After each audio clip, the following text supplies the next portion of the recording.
미라클 모닝 애청자 여러분 안녕하십니까?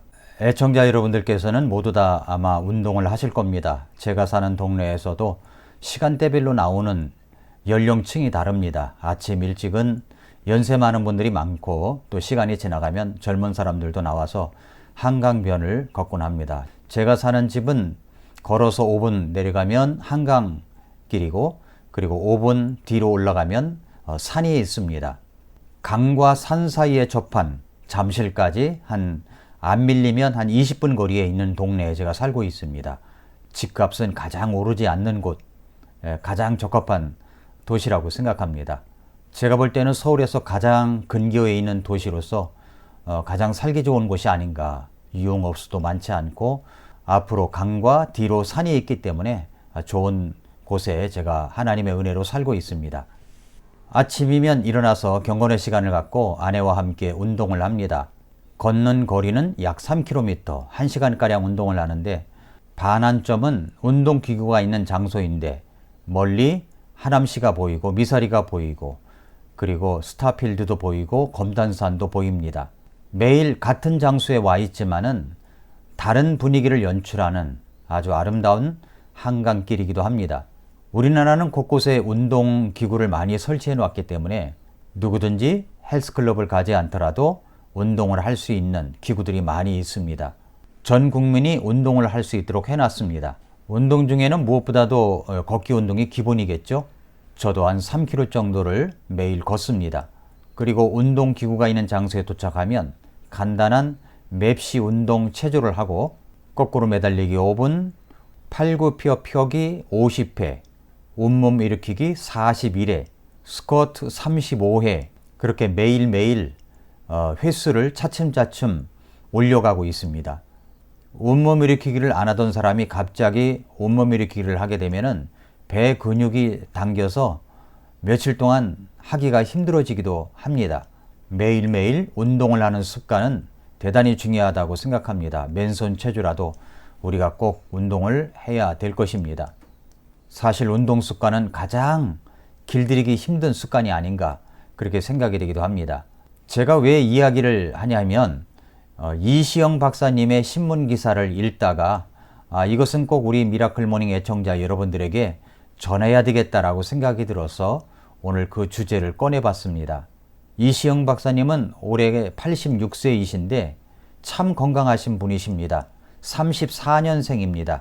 저희 아버님이 이미 소천에서 천국에 계시지만은 33년생인데 이분이 34년생, 그러니까 저로서는 아버님 뻘이 되는 거죠. 책도 참 많이 쓰셨습니다. 최근에는 박상미 작가와 함께 공저로 지은 내 삶의 의미는 무엇인가 라는 책도 쓰셨더라고요. 이시영 박사님이 쓴 책 가운데 공부하는 독종이 살아남는다. 이 책을 제가 읽어봤는데 참 좋은 책입니다. 한번 읽어보시기 바랍니다. 그런데 86세나 되신 분이 산에서 사십니다. 그분이 어떻게 살아가고 있는가 하는 것들은 그분이 쓴 책들의 제목을 보면 알 수가 있습니다. 어른답게 삽시다. 미운 100살이 되고 싶지 않은 어른들을 위하여. 이시영 박사 면역이 암을 이긴다. 숲으로 가면 깨닫는 것들. 이시영 박사의 둔하게 삽시다. 국민의사 이시영 박사의 위로 등등.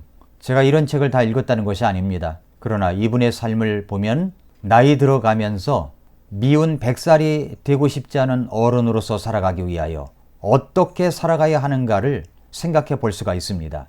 엊그제 신문에 이시영 박사의 인터뷰 기사가 있었습니다. 제목 기사는 매일경제신문 정혁훈 기자가 인터뷰한 내용인데 평소 80% 먹는 소식된 병원 갈 일 없어 라는 제목의 기사입니다. 눈에 들어오죠? 얼마나 드십니까? 80% 드십니까? 꽉 채우십니까? 나이가 들면 왜 그렇게 병원 갈 일이 많습니까? 저도 이렇게 병원에 가보면 정말로 사람이 많습니다. 들어가는 입구는 주차할 장소까지 들어가는데 30분 이상 걸릴 때가 있습니다. 참 병원에 사람 많습니다. 그리고 얼마나 환자들이 또 많은지 모릅니다. 연세 많으신 분들도 얼마나 많은지 모릅니다. 병원 갈 일이 참 많습니다. 그래서 저는 오늘 이시영 박사가 이야기하는 건강법 4가지를 여러분에게 소개해 드리고 싶습니다. 오늘 제목 그대로 4가지 건강 생활 습관입니다. 이 내용은 저나 여러분이 모르는 것이 아닙니다. 그렇지만은 한번 되짚어 보고 한번 점검해 봐야 될 것이라고 생각합니다. 특별히 그리스도인들은 건강하게 사셔야 됩니다. 기자가 물었습니다. 건강하게 살려면 어떻게 하나요? 그랬더니 이시영 박사는 예방의학을 강조합니다. 이렇게 이야기합니다. 예방의학을 실천하기 위해 만든 힐리언스 선마을을 보십시오. 이곳에서는 생활습관을 건강하게 바꾸는 연습을 합니다. 대표적인 성인병인 고혈압이나 당뇨병, 비만 등은 모두 생활습관이 잘못돼 걸리는 것입니다. 선마을에서는 가장 중요한 4대 생활습관인 식사와 운동, 생활 리듬, 마음 습관을 바꾸도록 도와줍니다.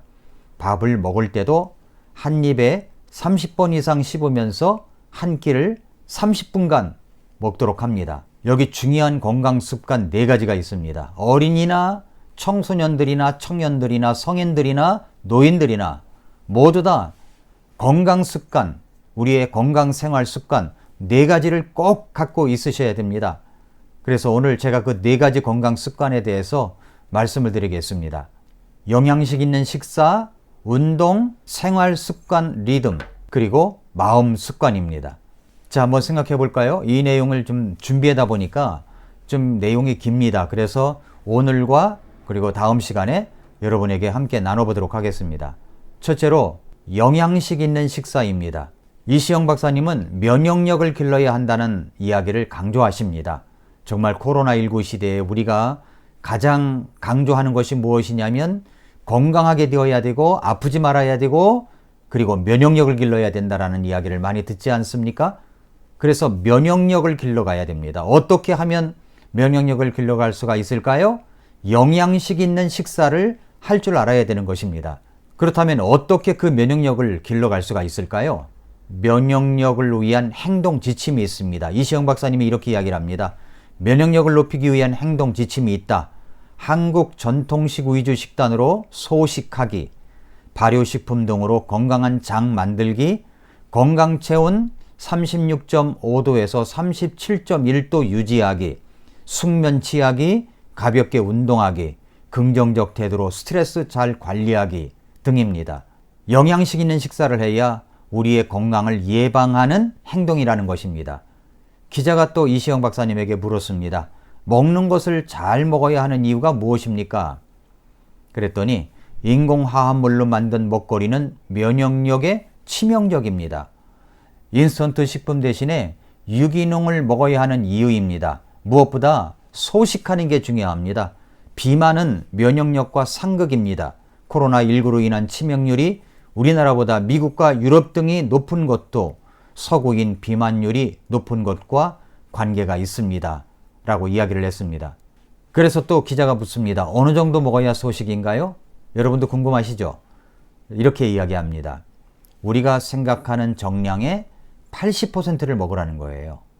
저는 옛날에 식사를 할 때 이게 포만감 있게 먹으면 기분이 아주 좋더라고요. 그런데 건강하기 위해서는 그렇게 먹어서는 안 된다는 겁니다.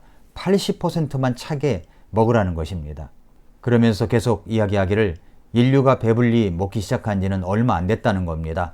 식사하고 나서 배부르다고 느끼면 그건 이미 정량의 120%를 넘어갔다는 이야기를 합니다. 그래서 TV에서 요리를 할 때 설탕을 많이 넣고 출연진이 배불리 포식하는 모습을 계속해서 보여주는 것은 문제가 있다라고 지적합니다. 먹방이 국민 건강에 부정적 영향을 미치고 있다고 생각한다고 이야기하시네요. 여러분 공감하시나요? 첫째로는 영양식 있는 식사를 해야 됩니다. 그것도 80%만 차게요. 저 같은 경우는 아침 식사를 하지 않습니다. 대신에 아침 운동을 하기 전에 PM에서 나온 영양 칵테일 주스를 한 잔 마시고요. 그리고 운동 후에는 황성주 생식을 황성주 두유에다가 타서 그걸 흔들어서 마십니다. 그 양만큼 생식을 먹은 양만큼 물을 다시 넣어서 그걸 마시고요. 그리고 나서 비타민 C를 3알, 4알, 하루에 10알을 먹습니다. 그게 아침 식사입니다. 제가 볼 때 이 방법이 제게는 딱 맞는 방법이라고 생각이 들어서 제게 맞는 아침 식사법을 대신하고 있습니다. 여러분은 어떻게 하고 계십니까? 제가 권해드리고 싶은 것은 생식이 우리 몸에 정말 좋다는 말씀을 드립니다. 그리고 비타민C를 꼭 드시기를 바랍니다. 최근에 제가 알은 건데 영양 칵테일 주스, PM에서 나온 건데 아주 굉장히 좋은 것을 느낄 수가 있습니다. 저는 이것이 우리의 육체적 건강을 위해서 꼭 필요한 것이기도 하지만 영양식 있는 식사는 영적으로도 꼭 필요하다는 말씀을 여러분에게 드리고 싶습니다. 영적으로도 영양식 있는 식사를 해야 우리의 영적인 모습이 건강해질 수가 있습니다. 인터넷에 떠도는 아무 말씀이나 그냥 막 들으면 우리의 믿음의 체계가 헷갈리기 쉽습니다.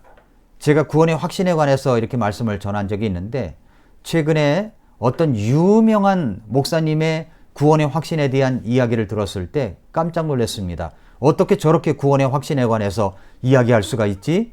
너무 정확하지도 않고 구원의 확신을 저렇게 가져도 되나? 라는 생각이 들 정도의 그런 말씀이었습니다.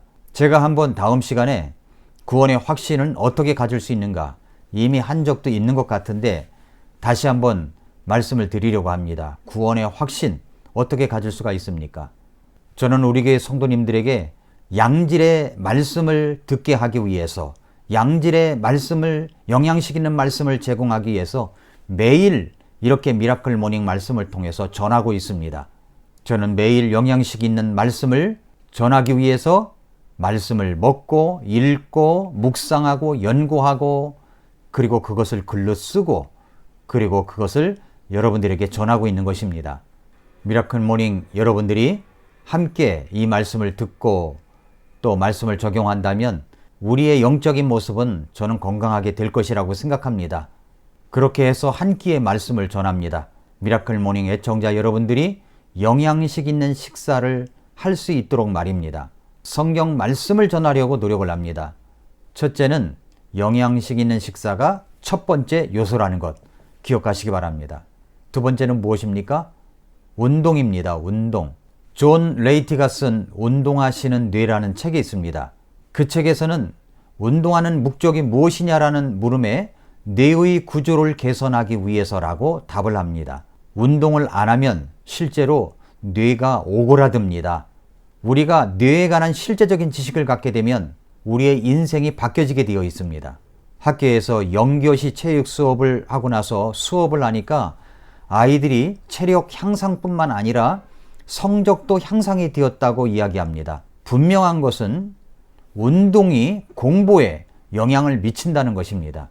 운동은 정신 상태를 고양시킬 뿐만 아니라 세포 차원에서 새로운 정보를 처리하는 뉴런의 잠재력을 향상시킴으로써 학습에 직접적인 영향을 끼칩니다. 뇌는 가소성이 있습니다. 도자기가 아니라 점토에 가깝기 때문입니다. 운동의 장점이 무엇입니까? 운동의 장점을 몰라서 운동을 안 하는 분은 없겠지요.